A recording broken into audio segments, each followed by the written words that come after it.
இனிய உள்ளங்களுக்கு வணக்கம். இன்று ஒரு கதையுடன் தான் உங்களை சந்திக்க வந்துள்ளேன். ஒரு காட்டில் ஒரு முனிவர் தவம் செய்து கொண்டு இருக்கிறார். அவரை காண்பதற்கு அந்நாட்டு மன்னர் செல்கிறார். அந்த மன்னர் முனிவரை பார்த்து, சுவாமி, எனக்கு வாழ்வில் பிரச்சனை மீது பிரச்சனை. என் நாட்டை தாக்க காத்திருக்கும் எதிரி நாட்டு படை ஒரு புறம், உள்நாட்டில் இருந்து கொண்டே சூழ்ச்சி செய்து ஆட்சியை கைப்பற்ற நினைக்கும் துரோகிகள் கூட்டம் ஒரு புறம், என் நாட்டு செல்வங்களை எல்லாம் கொள்ளையடித்து செல்லும் கொள்ளைக்கார கூட்டம் ஒரு புறம் என்று எனக்கு தூக்கமே இல்லாமல் போய்விட்டது. நான் நிம்மதியை இழந்து காணப்படுகிறேன் என்று முனிவரிடம் கூறுகிறார்.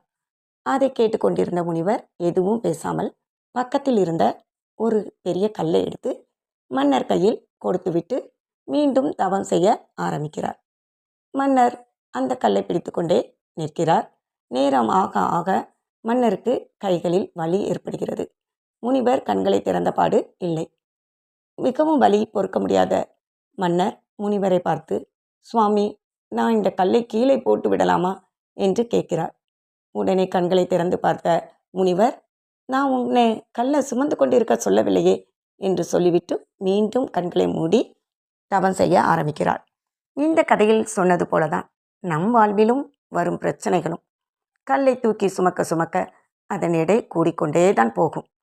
அதே போல்தான் பிரச்சனைகளை சுமந்து கொண்டே இருந்தால் அதன் பாரத்தை தாங்க முடியாமல் சோர்ந்து போவோம்.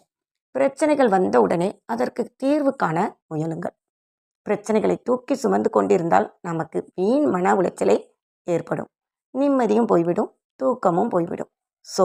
பிரச்சனைகளுக்கு உடனுக்குடன் தீர்வு காண முயல்வோம். வாழ்க்கை மகிழ்ச்சியாக இருக்கும். வாழ்க்கை நிகழ்த்தும். நன்றி. மீண்டும் சந்திப்போம்.